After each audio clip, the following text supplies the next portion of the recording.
minha gente, mais uma live. Vamos chegando que hoje eu vou conversar com um amigo muito querido. Tô muito feliz, nervoso para conversar com ele. Mas muito feliz que ele topou, gente. Eu tô adorando fazer essas lives, ainda mais com convidados especialíssimos, como é o caso hoje. Grace, saudade de você, meu amor. Entrou aqui. Beijo, meu amor, se cuida, saudades. Bruno, obrigado. Vamos chegando, esperar o João chegar, que é meu convidado de hoje maravilhoso. Vamos esperar ele chegar.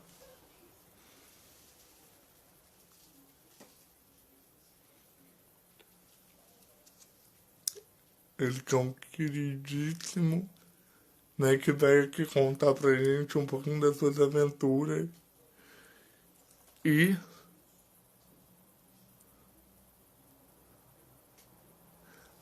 dois queridos do meu coração, é verdade, né, Graça? Lindo ele. Somos lindos, os dois. Ele é mais bonito que eu, mas.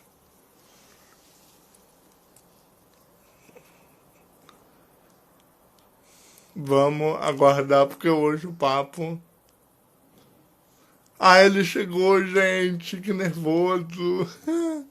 Vou chamar aqui.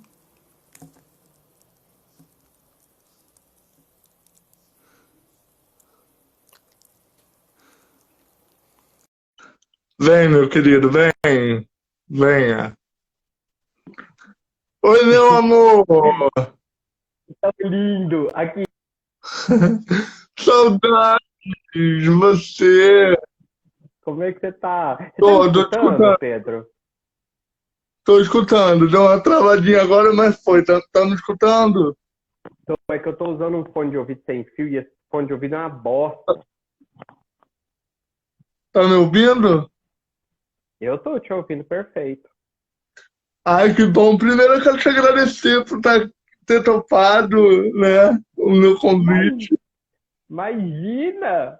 Isso é um privilégio pra mim. E se apresenta para quem não te conhece, quem é essa pessoa maravilhosa? Meu nome é João Geraldo Neto, eu sou estrategista de comunicação digital. Eu vivo com HIV há 19 anos e eu descobri há muitos anos atrás e eu iniciei um trabalho nessa parte de conscientização sobre educação sexual. E deixa eu ver aqui, mas eu morei em Petrópolis, aí pertinho do Pedro, 10 Sim, anos, e foi em Petrópolis que eu comecei meu trabalho com direitos humanos. E lá no Oswaldo Cruz, lá numa comunidade no canto do cemitério, como o pessoal chamava.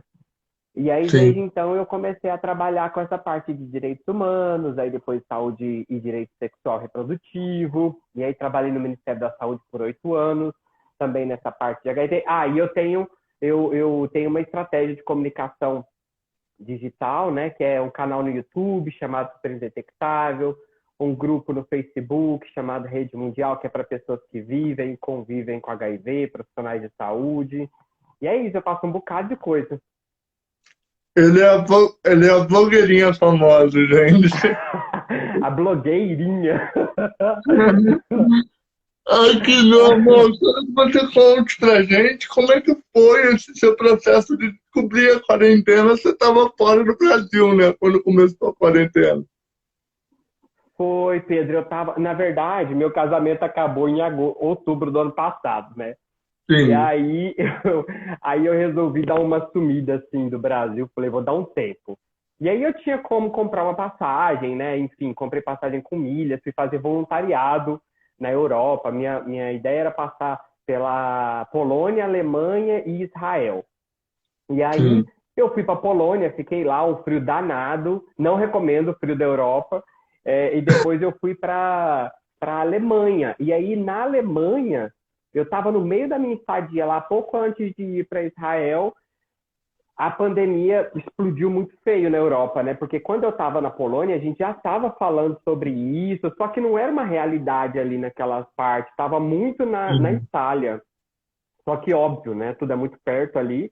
E da Itália isso se alastrou para a Áustria, para a Polônia, né? Para a República Tcheca, para os países ali mais próximos dela. E aí, quando eles viram que isso aí ia alastrar muito, aí eles fecharam as bordas, né, dos países e aí não teve como eu sair da Alemanha. E aí começou uma luta para eu voltar para o Brasil, né? Porque aí o problema Eu foi conseguir vi, voltar. eu vi no canal, estava desesperado, né? Como é que foi esse processo de solidão, assim, longe de casa? É muito louco, né, Pedro? Eu acho que a gente pode estender isso não só para quem está longe de casa, mas esse processo de solidão durante essa quarentena, a gente está adoecendo muito, né? A gente já estava no momento de um excesso de informação muito grande, onde a gente estava não conseguindo filtrar, né, as informações e isso acabava fazendo a gente adoecer. Sim. E eu percebi que isso aconteceu comigo lá fora, né, por vários fatores, né? Não é porque muita gente falava assim, ah, João, mas relaxa que você está na Alemanha, um país salvo. Gente, não é meu país, entendeu? E eu prefiro estar aqui no Brasil fazendo coquetel molotov para jogar no Palácio Presidente do que estar na Alemanha comendo comida orgânica, entendeu? Então, assim, não era o que eu queria. Eu sou daqui, é aqui que é o meu lugar. E aí o que Sim. aconteceu foi que é uma coisa que eu acho que a gente tem que falar muito sobre isso, né? Que é considerar legítima essa solidão. Lá eu estava com quase 20 pessoas, isso variou um pouquinho, porque lá o lockdown foi, tipo, muito restrito. Eu estava até comentando um dia desses num grupo, é Talvez. impressionante como aqui eu não percebi muito isso, sabe? As pessoas parecem que não estão levando a sério. Tem essa questão também governamental, né? Que tipo, uma pessoa fala uma coisa, outra pessoa fala outra coisa. Então, como lá na Alemanha estava tudo muito alinhado, assim, com o governo federal, né? O governo dos estados, então isso foi muito restrito. Ninguém podia ver outras pessoas ali. A gente podia Uhum. circular pela propriedade, que eu estava numa cidade muito pequenininha, mas não podia falar com ninguém. Era uma coisa muito séria, muito levada a sério. Tanto que, assim, por mais que tenha atingido, né, um número muito alto lá na Alemanha, teve um acesso de todo mundo ao serviço de saúde, né, que é completamente diferente aqui do SUS. Mas, enfim, as pessoas tiveram acesso à saúde e, felizmente, o número de mortes foi menor, né? Sim, você aqui, ó, um monte de gente que tá comentando, falando que você é incrível, lindo, concordo. Um beijo pra minha amiga Andréa Matar, que passou por aqui. Ela que tem a Madrugada de Matar maravilhosa, vou trazer ela aqui também. Mas, querido, voltando ao nosso assunto aqui, em relação ao remédio, né? Ao remédio, ao coquetel, digamos assim. Não gosto muito dessa palavra, mas como é que você fez para você se preparou antes e como é que foi esse processo? Como eu já tinha ideia de passar 4 meses fora, existe um documento aqui no Brasil. Na verdade, o Ministério da Saúde ele pode liberar medicamentos para até 6 meses de tratamento, tá? Todo mundo que quiser viajar, basta se organizar. Então, o que aconteceu é que eu me organizei antes. Aí eu fui na unidade de saúde, informei que eu ia fazer viagem, levei as passagens, né? Sim. Informei tudo direitinho. E aí falei do período que eu ia ficar fora e eles liberaram para mim 6 meses de medicamento. E aí eu me organizei e levei 4 meses e meio, porque como eu ia ficar 4 meses certinho, eu falei, bem, 15 dias se acontecer um contratempo, eu vou ter medicamento. Sim. Só que eu não imaginava que o contratempo ia ser uma pandemia que ia fechar, acabar com o voo do mundo inteiro, né? Então Pois isso é. me deu muita aflição. Quando a Mas, Latam cancelou meu voo pela terceira vez, cara, aí me deu pavor, porque aí meus remédios já estavam quase próximos de acabar, e aí eu fui ficando bem apavorado com isso. E na Alemanha, Pedro, não pode receber medicamento antirretroviral pelos correios. Isso é considerado tráfico internacional de drogas, por mais bizarro que possa parecer. Mas é isso implica considerado o quê? problemas seríssimos em receber. É considerado o quê que picotou aqui? Por isso, Tráfico, tráfico internacional de drogas. É bem meu sério. Deus. Imagina É a bem sua complicado cabeça, né? aqui. Como é que ficou. Aí juntou tudo, né? Juntou o fato de estar fora de casa, né? Juntou estar fora do país, né? De ver o Brasil ficando muito tenso as coisas por aqui e ainda tá sem medicamento, né? Porque eu ainda tô cumprindo quarentena, na verdade. A minha quarentena aqui no Brasil, porque quarentena é isso, né? Depois que você pode ter sido exposto, você fica num período isolado para verificar se vai haver ou não a manifestação da doença. É isso que eu tô agora. A minha quarentena acaba no sábado, que é quando completa 14 dias que eu voltei. Então eu ainda estou de quarentena, eu não posso sair de casa, eu não posso fazer nada fora de casa, né? Todo mundo não deveria fazer nada fora de casa, né?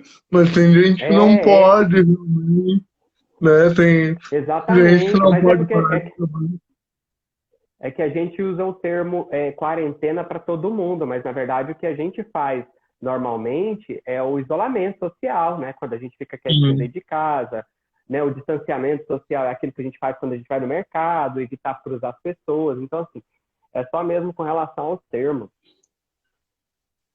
E aproveitando o assunto, né, que a gente entrou no assunto dos medicamentos, né, da pessoa que tem ou que convive com alguém que tem o vírus, né? Eu queria que você falasse de alguns mitos e verdades que a gente tem, né?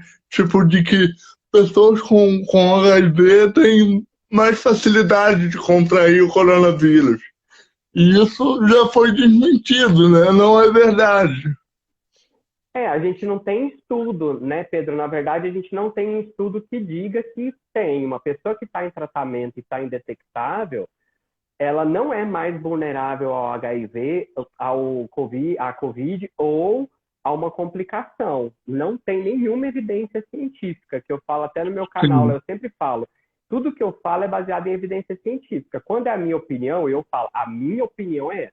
No caso da COVID e o HIV, não existe nenhuma evidência de que eu, por exemplo, que já tomo sim, remédio há muitos anos, corro um risco maior, né? Não existe, mas é claro que gera um medo nas pessoas, porque as pessoas elas estão ouvindo o tempo todo na internet e na televisão coisas assim, pessoas imunodeprimidas, por exemplo, pessoa que toma corticoide há muitos anos.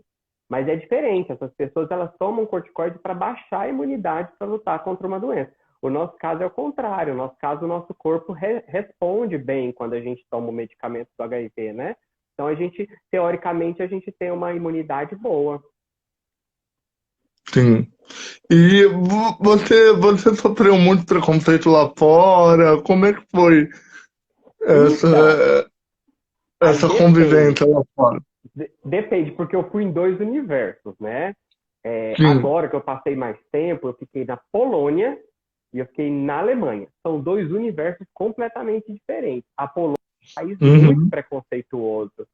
É até muito estranho quando a gente visita um país aquele que foi devastado pela Segunda Guerra Mundial, justamente por pessoas muito radicais, né, os nazistas, e aí você vê discursos e pensamentos muito próximos mesmo de nazismo, né? Pensamentos xenófobos, né? Com relação, eles falam muito mal dos ucranianos, por exemplo, eles falam muito mal dos russos, né? E algumas vezes eles têm até razão. Russos e bielorrussos são realmente pessoas muito difíceis lá na Polônia. E eu tive Sim. várias experiências com eles, são pessoas difíceis. Agora, lá é engraçado que pessoa que vive com HIV, tipo, você não sabia que era, ninguém falava sobre isso. Eu procurei saber um pouco sobre a distribuição de medicamento, ninguém fala sobre isso, é super difícil. Gay, Pedro, viado na Polônia não é viado. Você não sabe quando o cara é gay e quando ele não é. Você vai numa boate gay e você vê um bando de viado performando hétero, saca? Tipo assim, você fala, cadê os Horror. viados dessa cidade? E aí é engraçado que todas as vezes que eu entrei numa boate gay, eles falavam assim, você sabe que tipo de boate é essa? Aí eu falei, sei. Você sabe mesmo? Eu falava, sei. Por quê? Porque podia Tipo, acontecer de alguém entrar por condenando, né? engano, hein? Condenando, né? Não, condenado. na verdade, eu acho que eles estavam perguntando, para eu não entrar por engano e ficar violento lá dentro, sabe? Porque tem coisas assim que algumas pessoas podem ser violentas quando entram num ambiente gay. E no caso da Alemanha, já é completamente oposto. Aí, tipo, o povo não ligava a mínima. Tipo, se é viado ou se não é viado, se é vivo com HIV ou não vivo com HIV. Tanto que as pessoas souberam que eu vivia com HIV, foi meio por acaso, assim. Foi na primeira vez que eles cancelaram o voo, em abril. Aí eu falei assim, bem, eu tenho até maio para ficar aqui, porque em maio meus medicamentos acabam. Aí um amigo perguntou assim, mas medicamento de quê? Eu falei, não, meus medicamentos de HIV, é porque aqui eu não posso receber pelos correios e aqui é muito caro. Aí ele falou, você vive com HIV? Eu falei, vivo. Ele, tudo bem, acabou o assunto. Tipo, não era mais não foi uma questão. Lá todo mundo fala muito abertamente.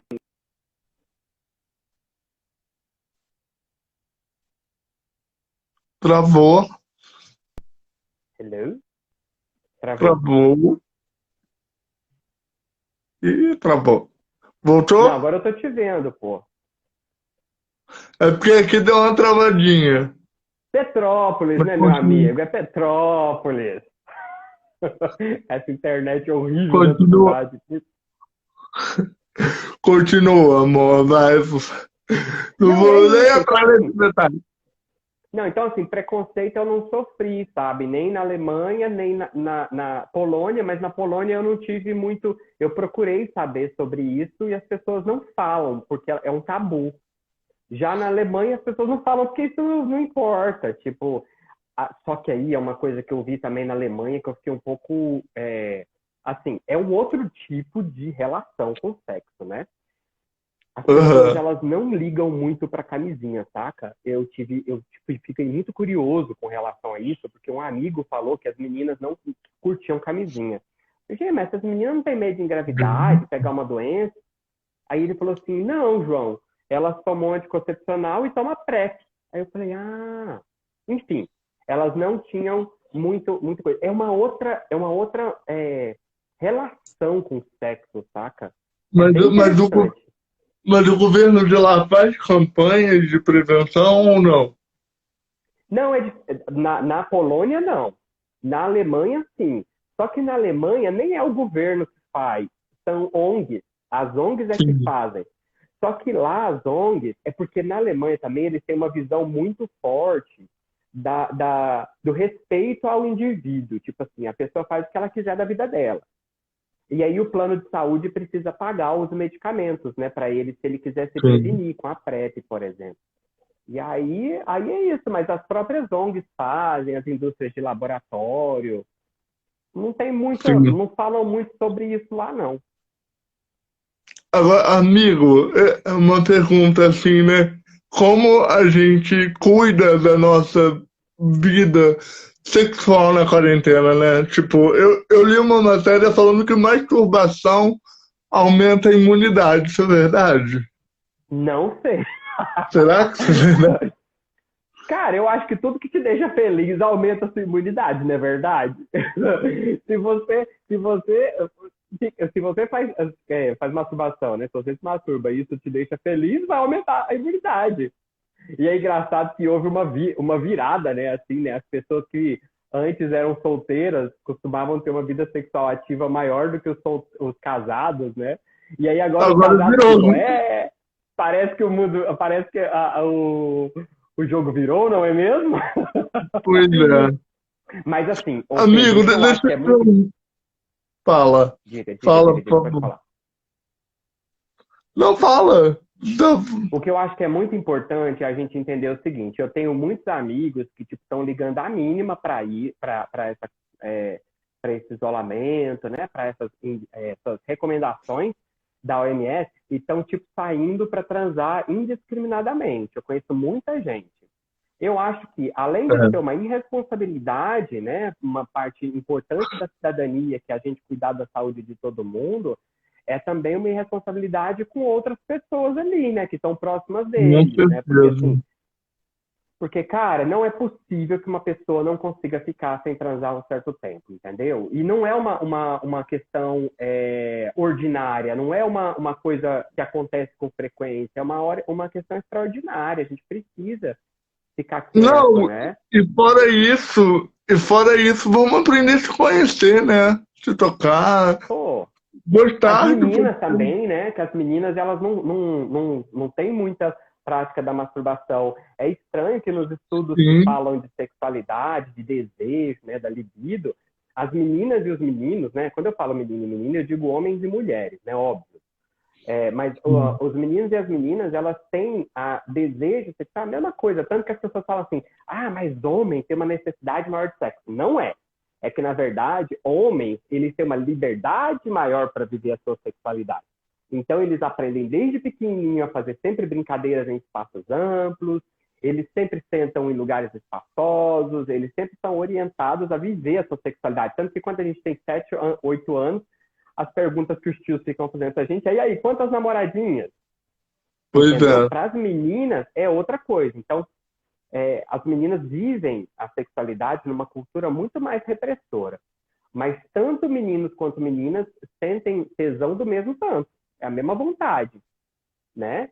Então a gente. Só que as meninas, elas, por exemplo, elas se tocam muito menos do que os meninos, né? Isso é muito louco a gente pensar, né? Como é que pode, É né? uma questão cultural, né, também, assim, né? Cultural da nossa cultura, né? Machista, né? O Exatamente. patriarcado horroroso, né? Que dita todas as regras da nossa sociedade, né? Então, assim, para meninas, isso é muito complicado. É muito difícil ser mulher no mundo, né?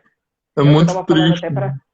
É muito triste, é o que eu estava falando até assim, até mesmo quando a menina vai transar com o namorado, a responsabilidade por cuidar da prevenção de uma gravidez é dela. Olha que bizarro. Como se o cara fosse totalmente eximido dessa responsabilidade. Pois é. Exemplo, né? Amigo, eu queria te perguntar se você falou que convive, né, com o HIV há quantos anos? Eu vivo com HIV há 19 anos. Estou com E, 38, eu estou par agora.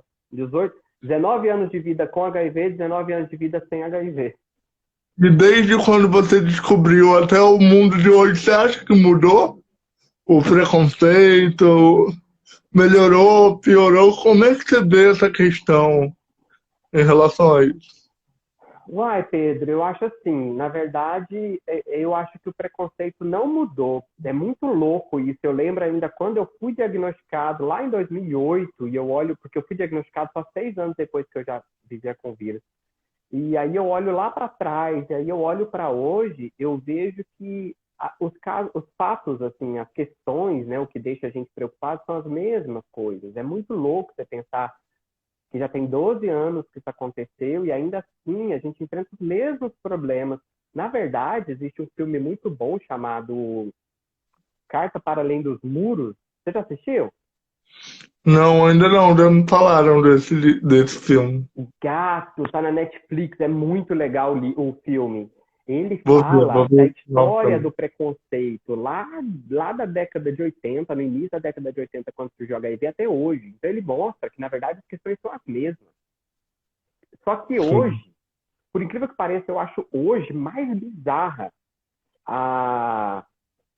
Assim, eu acho mais complicado ainda a questão, porque as pessoas hoje estão falando mais do seu preconceito, estão deixando vazar, sabe?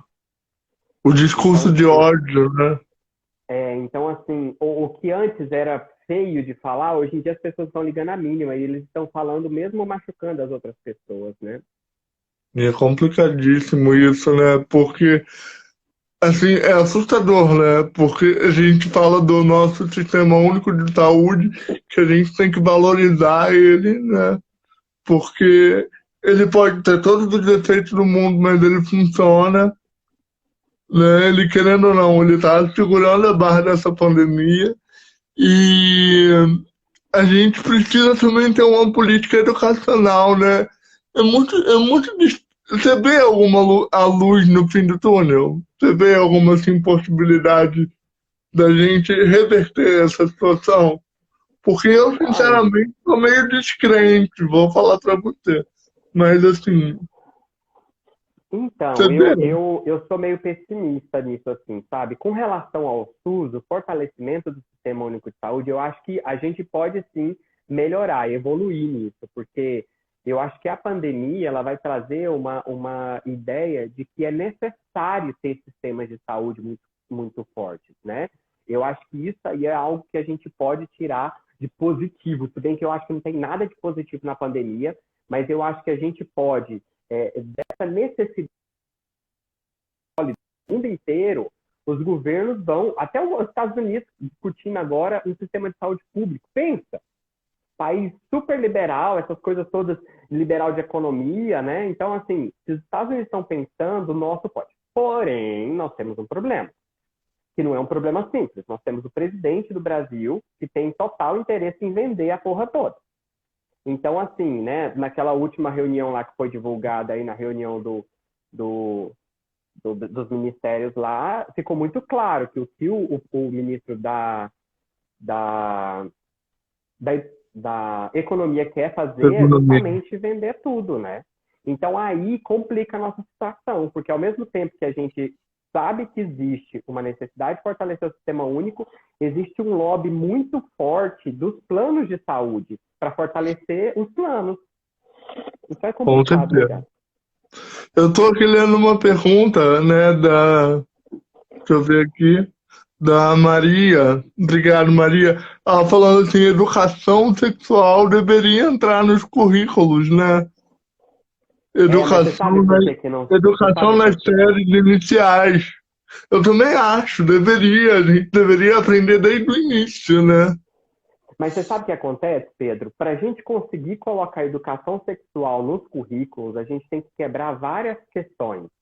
Né? A questão de gênero no nosso Brasil, no nosso país, ela é uma questão muito forte, por exemplo, o feminicídio, né? O machismo, isso ainda está muito forte. E a gente acha que às vezes, porque o HIV está desconectado do feminicídio, mas não está. Isso tudo está conectado à sexualidade como algo amplo, né? A gente não pode pensar a sexualidade como uma orientação sexual. Sexualidade não é se uma pessoa é gay ou hétero. Sexualidade é como essa pessoa se relaciona, como essa pessoa respeita o corpo do outro, como essa pessoa lida com as frustrações. Isso tudo está relacionado à sexualidade. E falar de sexualidade é algo muito complexo no nosso país, porque a gente ainda mantém questões muito conservadoras, né? Enquanto a gente não começar a falar de sexo, né, de quebrar barreiras de gênero, essas coisas todas, a gente não vai conseguir fazer campanhas boas de HIV, por exemplo, né? Ou tratar. Imagina, ó para você ver um discurso que não é pouco, não, tá? Eu estou falando um discurso que é de 40% da população do Brasil. É de que quando você fala de sexualidade nas escolas, você está incitando crianças a iniciarem a vida sexual e você está fazendo um papel que é o papel dos pais. Só que Sim. como que pais vão ensinar crianças, sendo que eles não foram educados? Os próprios pais não sabem.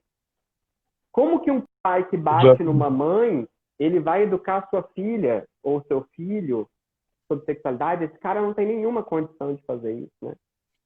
Exatamente, né? E é assustador. Eu vejo assim, né? Por que que as pessoas têm tanto medo?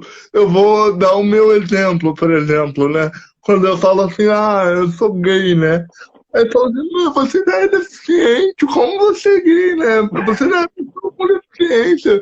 Você é gay, como é que você consegue? Eu falo, gente, eu tive duas escolhas, ou eu ia me esconder, ficar infeliz pro resto da vida, ou decidir ser feliz.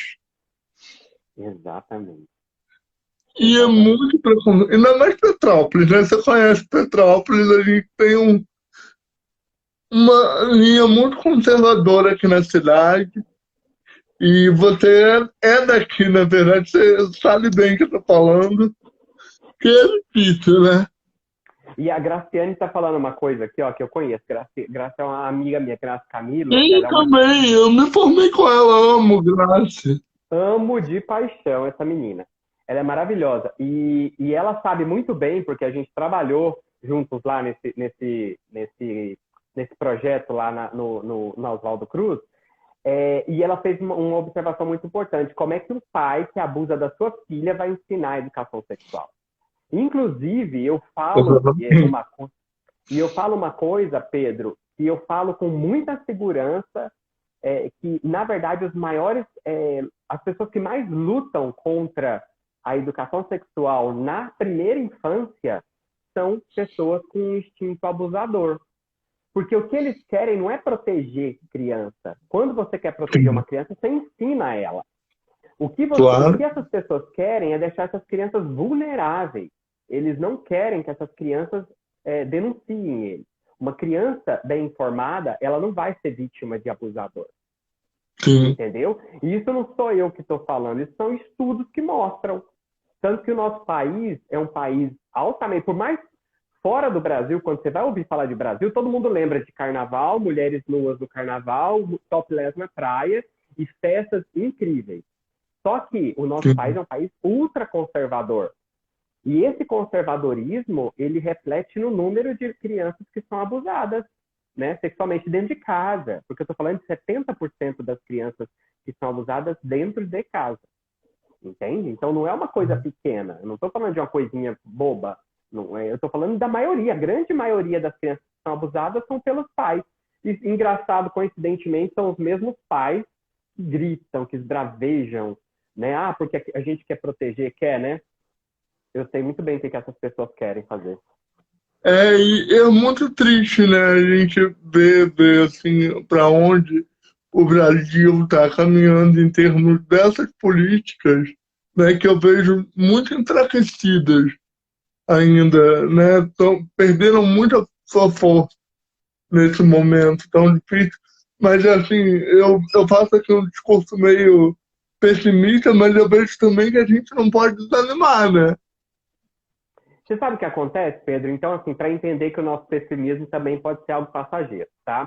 Na verdade, esses problemas de conservadorismo nas políticas públicas, elas não começaram da agora do governo Bolsonaro, não, tá? Elas começaram lá no governo Dilma, no primeiro governo Dilma, elas começaram. O que acontece é que foi quando a ala mais conservadora, principalmente formada por cristãos evangélicos, infelizmente, não é uma crítica ao cristianismo, é uma crítica aos ativistas conservadores, é, Sim. começou lá quando eles começaram a ocupar o governo, entendeu? Então, quando eles começaram a tomar conta disso, as coisas começaram a ficar mais complexas. Então, as políticas começaram a ter dificuldade de rodar. Políticas que foram muito abertas lá do segundo governo do Fernando Henrique, os dois governos do Lula e parte do primeiro governo da Dilma, que evoluíram na sua abertura, no discurso, elas foram fechando. Então, porque a Dilma era uma pessoa que ela não era muito carismática, né? Ela não era uma política como Lula, como Bolsonaro, né? Como Fernando Henrique era. Ela era uma política que não tinha muito apelo. Então, pela falta de apelo público, ela infelizmente teve que lotear os seus. Mas E aí a gente começou a ter problemas. eu acho também que foi um pouco de preconceito por ela ser mulher. Ah, claro, Também tem claro, outras questões aí, né? Tem claro. uma pergunta, Desculpa, pode tem falar. uma pergunta aqui rapidinho, só para a gente ler aqui a pergunta do pessoal que está participando. Como tratar, como tratar de sexo no nível educacional que estamos com um apagão na cultural, né, na verdade. A Gente, eu gente, acho que é assim, é eu acho que verdade, né, agora uma colocação, na verdade.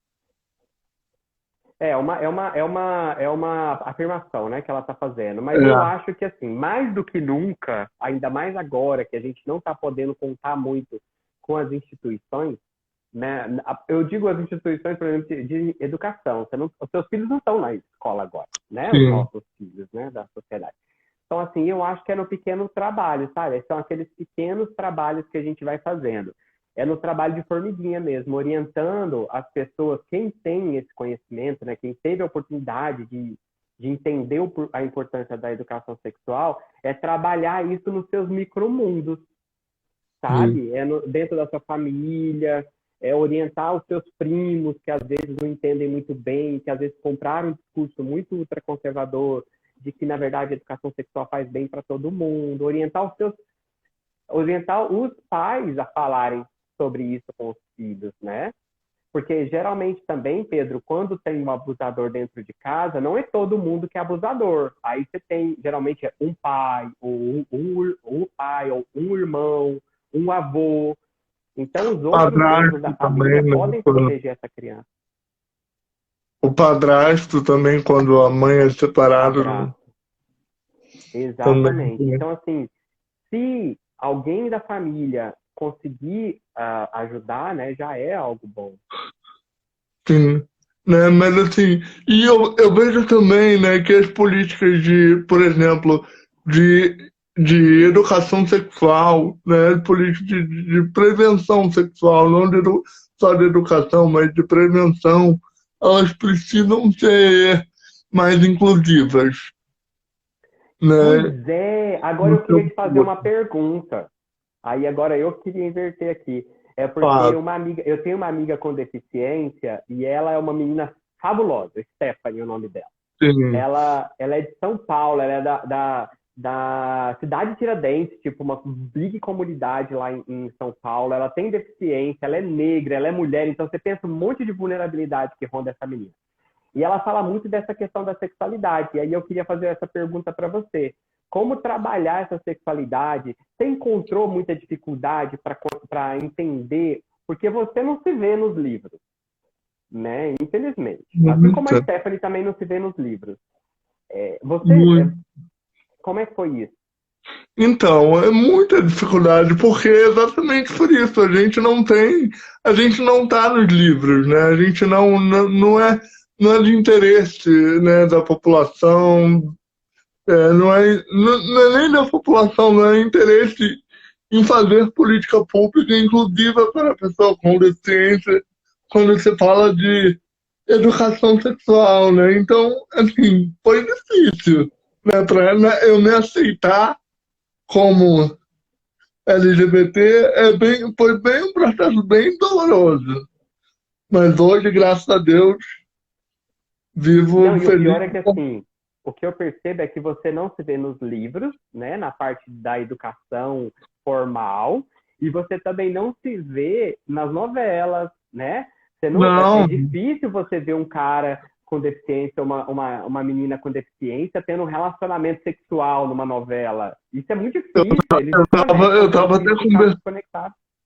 eu tava até conversando com uma amiga minha que passou por aqui, a Andrea Matar, na live dela, e falando exatamente por isso, que ela é atriz e da dificuldade que é eu, como ator, sendo pessoa com deficiência LGBT, não me sinto representado tanto nas duas categorias, né? Quando a gente discute do gay, a gente fala do gay muito caricato. Quando gente na televisão, a gente vê o gay muito caricato, né? A pessoa com deficiência, ela é vista como um símbolo de superação. Aquele, você enfatiza demais aquela, né, superação, e a gente não é superação, assim. Todos nós, seres humanos, somos superação. Né? Viver num governo que a gente está hoje é um símbolo de superação. Né? Nem todo mundo tá nessa, né? Eu vejo essa questão, então eu não gosto muito dessa. Ah, você é superação, você é outro nível, é um anjo. Não tem essa, sabe? Não gosto muito dessa categoria. Não gosto muito Muito disso, bom. não. Mas, enfim, a gente tem que desconstruir isso, né? Até. Hum. Inclusive eu estou escrevendo um livro em parceria com um médico, que eu já fiz uma live com ele semanas atrás, sobre saúde LGBT e da pessoa com deficiência, né, de LGBT com deficiência. O livro vai tratar de diversas questões, né, quando se fala de saúde sexual, mas um dos capítulos, que é o que eu tô, é da sexualidade da pessoa com deficiência. Porque justamente por isso, ele não encontrou uma referência biográfica para estudar sobre isso. Então, Hum. ele saiu catando pessoas, né, influentes na área, que ele viu uma matéria minha que saiu no blog da Morango na época, e ele me convidou para fazer parte desse livro que vai sair ano que vem, eu acho. Não, e assim, voltando um pouco Aí à quando parte que você sair, estava falando divulgo de aqui para tratar. todo mundo. Oh, desculpa, Pedro, travou aqui para mim, eu pensei que você tinha Fala, parado de falar. não, fala aí, travou para mim aqui também. Pode Não, é que uma falar. coisa que eu acho meio ruim, assim, de sempre se tratarem como um campeão, um vencedor, é que você nunca pode Ai, eu cair, não é detesto isso. verdade? Eu detesto isso. Porque, tipo assim, a gente fica numa. Meio, tipo, cara, eu sou desse mundo, eu sou de carne e osso, sabe? Cara, tem dia que eu não acordo bem, tem dia que eu acordo super bem e não sou essa de, tipo, o campeão, o vencedor, eu não gosto disso, não. É que aí quando você tá mal, tipo, todo mundo vai achar super estranho que você tá mal, sendo que você é um humano comum, não é verdade? Pois é, exatamente. É verdade, que bacana. Mas você sabe que o pessoal fala muito para mim, muita gente vem perguntar para mim, né? Até o início, né, da nossa fala, falou com a questão do preconceito. É uma coisa que eu acho sempre importante falar, e eu sempre falo isso, sabe, Pedro? Que é a questão do lugar onde eu tô, né? O lugar onde eu tô para falar de HIV é um lugar muito confortável, né, Gabi? Sim, Pensa que eu sou branco, eu tive a oportunidade de aliás, oportunidade de estudar, não. Eu consegui cumprir o direito de estudar, que é outro cuidado que a gente tem que tomar. Com esse negócio de dizer que estudar, saúde é oportunidade. Não é oportunidade, é não, direito, direito. né? Mas, assim, eu tive a oportunidade de estudar em ótimas escolas, eu tive a oportunidade de viajar, de aprender o segundo idioma. Então, assim, eu tive a oportunidade. Sou branquinho, né? Eu tenho uma passabilidade relativamente alta. Então, assim, tipo, se eu não estiver usando minhas roupas ultra pintosas, eu talvez passe por um aeroporto sem ninguém perceber que eu sou viado. E Sim, isso tudo me coloca numa situação muito confortável para passar ileso das discriminações, das né? Então, mazelas, assim, né? o difícil é que o fato de eu nunca ter passado discriminação por viver com HIV não quer dizer que ela não exista. Ela existe e ela Ela é existe muito. Mas eu tô isento delas, né? Por enquanto. Eu ainda não passei por nenhuma situação. Eu também, se eu passei, eu ignorei. Porque também eu tive a oportunidade de me tornar uma pessoa forte, né? Porque teve um monte de coisa boa vindo para mim. Então, eu acho que é muito importante a gente entender que esse lugar de fala nosso é muito confortável para falar, né? A gente é homem, a gente é branco, você tem a sua deficiência, eu tenho o meu HIV, mas são dificuldades que vão aparecendo na vida da gente. E é isso. Claro. Mas assim, E eu vejo muito isso, assim, eu tenho um local de fala, obviamente, mas assim, em comparação, tipo, eu moro aqui no centro da cidade, tenho relativamente um conforto, entendeu? E o deficiente que é negro, mora na periferia, que na sabe favela, como pode maluco, imagina para quê? subir pro canto do cemitério de cadeira de rodas. Imagina! Pois é, pois é. Caraca, e eu fico pensando nisso também. É por isso que toda vez que eu falo que eu não sofri preconceito, eu sempre gosto de deixar claro que, na verdade, eu não sofri preconceito dentro do meu contexto, né? Cheio de privilégios. Então, assim, é isso. Mas eu até falei uma vez, Pedro, quando eu criei meu canal era o meu nome, João Geraldo Neto. Aí, tipo, o povo tava misturando tudo, a minha vida pessoal com o meu trabalho, tava virando uma bagunça. Aí eu falei, vou criar um super indetectável, que é um personagem sem gênero, né? Super indetectável pode ser tanto mais masculino quanto feminino. Então, tipo, branco ou negro, né? Ou qualquer outro tipo de característica. Só que infelizmente, eu não consigo muitas pessoas para participar do meu canal, pessoas negras, por exemplo, que vivem com HIV, para falar abertamente, né? Porque o preconceito em cima delas é Sim. tão grande, é tanta coisa em cima, que elas não conseguem ficar confortáveis, se sentir confortáveis para aparecer, né? Mas já tenho um amigo foda, lindo, inclusive ele acabou de me convidar daqui a pouco para uma live, que é o Lázaro, negro, maravilhoso, do cabelo incrível e vive com HIV e vai falar no meu canal, se Deus quiser, logo, logo, sobre HIV. Porque é isso, né? Abrir espaço para outras pessoas virem entrando, né? Divulga o seu canal aí. Quanto tempo você fez o canal e o porquê? Conta um pouquinho pra gente. Uai, meu canal, ele surgiu em 2009. Tipo assim, pouco depois que eu descobri o HIV, eu resolvi fazer o canal porque eu não achava ninguém do Brasil falando do próprio HIV. E já lá, 12 anos atrás, a gente já procurava na internet, né, no Dr. Google, quando tinha algum problema. Então eu Sim. fui para o Google e não achei ninguém. A única pessoa que falava português era de Portugal e o resto tudo era inglês. Aí eu falei, poxa, eu queria tanto que ouvir alguém falando do meu sotaque, né? Então, vamos ver, né? E aí eu resolvi falar. E aí eu fui percebendo com a Mônica, maravilhosa, que esteve aqui contigo um dia desses. Mônica era minha terapeuta. E eu percebi com ela que, enquanto eu falava, eu descobria, percebia coisas muito importantes para mim. E aí eu resolvi organizar isso dentro do canal. Então eu comecei a falar da minha vida com HIV, né? Como que era viver com medicamento, com aquelas coisas todas. E foi isso. E aí Sim. eu fui. Aí depois era no meu nome mesmo, mas mais tarde, há uns 2, 3 anos atrás, eu resolvi mudar para super indetectável para desvincular um pouquinho da minha vida pessoal, né? Até porque eu era casado com um rapaz super discreto, super na dele, então ele não gostava muito de muita bagunça, né? Muita exposição, e aí eu fiz isso por ele também.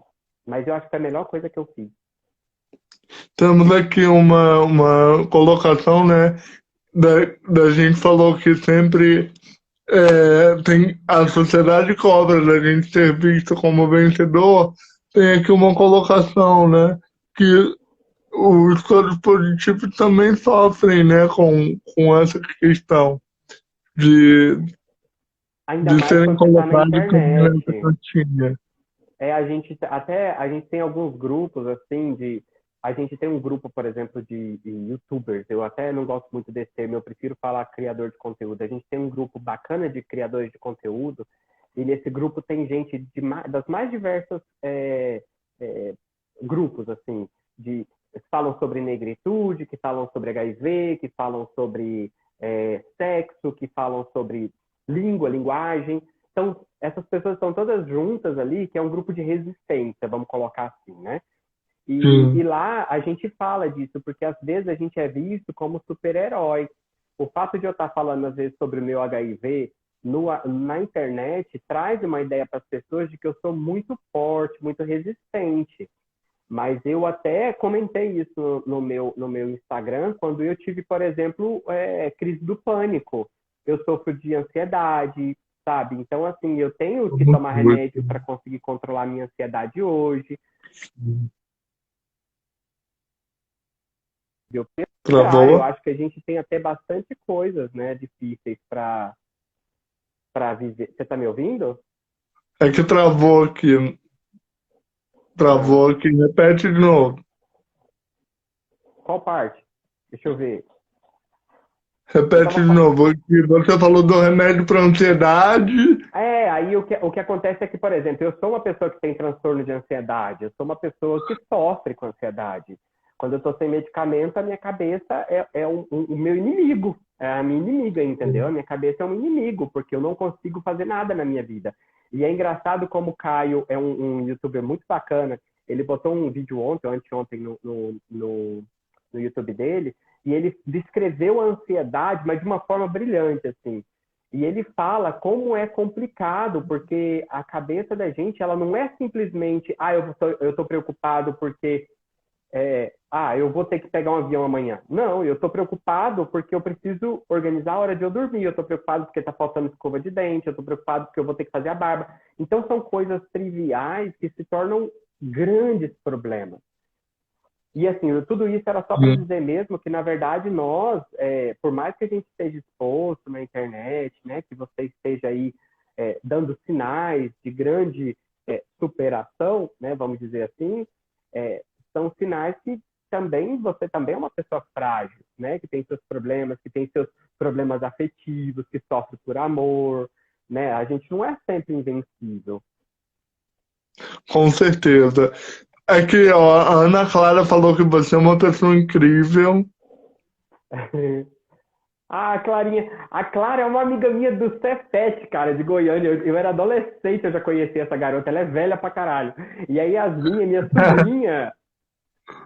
Aí as minha Lindo. sobrinha, Obrigado por na estar verdade ela é sobrinha do participando. meu ex-marido, mas ela vai ser minha sobrinha para sempre, foda-se o ex-marido.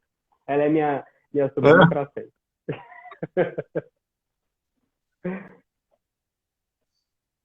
Aqui tá falando, Pedro, eu tenho o maior respeito por portador de vírus HIV, por ter sido casada, tinha várias doenças sexual. Não sabia. Opa, peraí que me fugiu aqui a pergunta da Ana. João, tá me ouvindo? Tô te ouvindo. Ah, tá, achei aqui, da Maria de Lourdes, na verdade. Achou? Lê aí, você. Pedro, eu tenho o maior respeito por portadores do HIV, por ter sido casada e tinha várias doenças sexuais, não sabia por quê. Bem, casamento acabou e as doenças também. Provavelmente ela teve um relacionamento com uma pessoa que tinha várias infecções, né? Sexualmente passavam para ela. Isso é muito complicado, né, cara? Porque a gente, na verdade, a gente assume. é, Isso é muito complicado, Pedro. É uma coisa que a gente tem que falar bastante, que é na responsabilidade compartilhada, né? A pessoa que Sim, vive com HIV, ela não tem que falar que ela vive com HIV para ninguém. Ela sim. tem que cuidar da saúde dela, porque cada um tem que cuidar da sua parcela de responsabilidade, né? Se eu estou transando com uma outra pessoa, eu tenho 50% dessa responsabilidade, a minha parte, e a outra pessoa tem a dela. São três pessoas, eu tenho 33,33% e as outras duas a mesma coisa. Então, assim, para a gente não achar que as pessoas positivas têm que contar que elas vivem com HIV. E é uma coisa que uma vez me surgiu, eu estava numa palestra, num estado aí, em algum lugar, e aí abri para pergunta. Aí a menina foi fez uma pergunta e falou assim: porque eu acho que as pessoas que vivem com HIV, elas têm que falar que vivem com HIV, porque ela tem que deixar a pessoa decidir se vai transar com ela ou não. Aí eu falei: ah, tá. Aí ela terminou de falar, eu falei assim: eu queria fazer uma pergunta aqui. Quantas pessoas aqui transariam com alguém que te dissesse que vive com HIV? Levanta a mão para mim, por favor. Aí, tipo, cara, devia ter umas 100 pessoas na plateia. Mas, tipo, 5 pessoas levantaram a mão, tipo, não liga a mínima. As outras, Quantas pessoas que levantaram a mão? eu não sei, mas tinha, tipo, 100 pessoas e só poucas pessoas, tipo, 5 pessoas levantaram as mãos. Eram pouquíssimas pessoas. E aí eu Sim. pedi para eles olharem para o lado, falei, olha aqui para o lado, quem é que está com a mão levantada? Aí eu falei, você está vendo a seleção que essas pessoas que vivem com HIV precisam passar? Você contaria que você vive com HIV se você soubesse que você ia passar por isso? Entendeu? Não precisa contar, gente. Cada um tem que cuidar da sua saúde. Inclusive, existem estudos que dizem que ter relação sexual com pessoas que vivem com HIV e estão em tratamento, estão indetectáveis, é mais seguro do que transar com uma pessoa que você não sabe o status sorológico dela, né? Com certeza. E é muito complicado isso, né? Porque às vezes as pessoas não entendem esse contexto que as pessoas não são obrigadas a contar, a se expor, Exatamente. Não, e é né? uma coisa íntima, né, cara? Você vai ficar saindo por aí contando os seus problemas de saúde para os outros? Eu não conto para Seja, os. Aliás, eu. seja qual for o problema, né? Tu É, não vai obrigar a contar o que você comeu, que dirá o seu problema de exatamente. saúde. Às vezes, a sua questão de saúde, ela está relacionada à ocasião. Por exemplo, eu sou intolerante à lactose. Quando eu ia para algum lugar comer, eu perguntava, tem leite nisso? Aí a pessoa, por quê? Eu falava, porque eu sou intolerante à lactose. Ok, tá dentro de um contexto. Agora, Uhum. é, em que situação que eu teria que contar que eu vivo com HIV? Mesmo se eu for transar com uma pessoa, aí, porra, se quer usar camisinha, usa. Entendeu? Se não quer, assume comigo a responsabilidade, querido. É assim que funciona. Não vem jogar em cima de E mim essa responsa, não. para sua família, foi tranquilo relativamente quando você resolveu contar para sua família ou não? Para sua mãe? Uai, Pedro, é uma coisa que eu sempre falo para as pessoas que me perguntam. Eles falam assim, eu queria contar para minha família, o que eu faço? Aí eu falei, olha, eu recomendo que antes de você contar para qualquer pessoa, seria bom que você se informasse com bastante detalhes, né, sobre a sua situação, tipo assim, mãe, eu tô desse jeito, meu último exame veio desse jeito, eu tô tomando tal remédio, por quê? Se surgirem essas perguntas no meio do caminho, você vai poder resolver. O que é muito problemático, que eu vejo que dá muito problema, Pedro, é a pessoa acaba de pegar o diagnóstico, está ainda naquele pânico inicial, chega lá e conta para a família inteira. Aí a família não sabe como lidar com aquilo e a pessoa também não sabe, aí fica aquele drama, sabe? Drama que eu digo é porque às vezes é muito maior do que ele é de fato, o problema. Aí é um problema, saca? Então por isso que eu sempre falo, calma, respira, digere essa informação, se informa e conversa com a sua família depois. Foi isso que eu fiz com a minha família. Eu estudei bastante, eu tinha ido no doutor Antônio Luiz, que é meu maravilhoso médico daí, infectologista de Petrópolis. Ele me orientou com todas as informações que eu precisava, e aí eu peguei uma pastinha de documento, trouxe para minha mãe aqui em Goiânia e contei para ela. Que eu morava em Petrópolis, né? Eu descobri o HIV quando eu morava em Petrópolis. E aí eu contei para minha mãe, e aí a minha mãe ficou mais tranquila, porque na verdade a gente já... Ela sabia, ela me fez perguntas e eu sabia responder. Entende? Sim, é fundamental, né? Isso para não gerar esse pânico, né, todo. É. Eu sempre recomendo isso, mas é claro, nem todo mundo tem a frieza de esperar, né? Mas isso é de cada um, né? Eu digo assim, nas minhas experiências, o que dá mais certo é dessa outra maneira que eu falei. Sim. Meu amor, a gente já está se aproximando do finalzinho. Quero que você deixe um recado final para esse povo e te agradecer, dizer que eu te admiro muito, te amo muito. Tô doido para acabar essa quarentena e te dar um abraço e um beijo muito apertado. Pois é, eu tava doido para ir em agosto, eu já tava tudo programado para voltar a Petrópolis em agosto, pegar o frio de verdade de Petrópolis. Tá frio aqui, tá frio. Menino, tá frio aqui, eu tô usando coberta. Olha aqui, eu vou mostrar, porque eu sou desse, que eu mostro mesmo a realidade. Olha aqui, eu tô com coberta aqui, ó. Goiânia tá frio, imagina como é que tá Petrópolis. Mas assim, eu queria dizer, primeiro eu queria te agradecer muito, Pedro, dizer assim que eu te admiro muito, tá? Por tudo que você é, por tudo que você corre atrás, por toda a diferença que você constrói no mundo, tá? Você tem um poder muito forte e isso não é só um elogio raso, tá? Eu tô querendo dizer que o seu trabalho que você faz, tudo que você faz, traz muita luz e representatividade para as pessoas. Tem muita gente que se vê em você. E representatividade importa muito, tá? Agradecer muito a oportunidade de estar aqui falando com você. Eu também estou cheio de saudade. Infelizmente, a gente não conseguiu se ver na minha viagem a Petrópolis antes de viajar. Mas eu vou voltar depois para a gente se ver de verdade. E aí a gente vai ter muito mais tempo juntos. E dizer para todo mundo, agradecer o pessoal que passou pela aqui, né? Todo mundo que está aqui, que eu estou vendo o nome de todo mundo, gente. Eu estou vendo o nome de todo mundo, eu já sei todo mundo. Eu queria mandar um beijo para cada um, mas eu vou falar em box depois. E agradecer a todo mundo. Ele, gente, que não segue, sigam o Netinho, que é um amor. Ah, e o Pedro também, gente. Sigam, porque assim, ainda mais se você é viado, segue o Pedro, porque ele só traz coisa boa para viado. Adoro. Tem que ser, né? A gente tem que ter essas pessoas.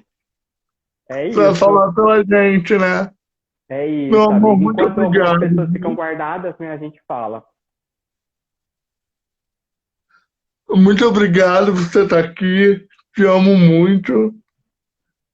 E te admiro muito. Tamo junto, viu? Tamo junto sempre. Um beijo enorme para você, viu? Beijo para todo mundo que Beijo, passou por aqui. meu amor. Até mais. Tchau, tchau.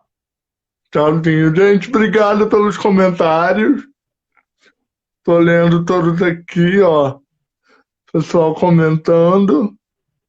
Essa live vai ficar salva no meu canal no YouTube e no Facebook também. E um beijo para todos, viu, gente? Se cuidem, fiquem em casa.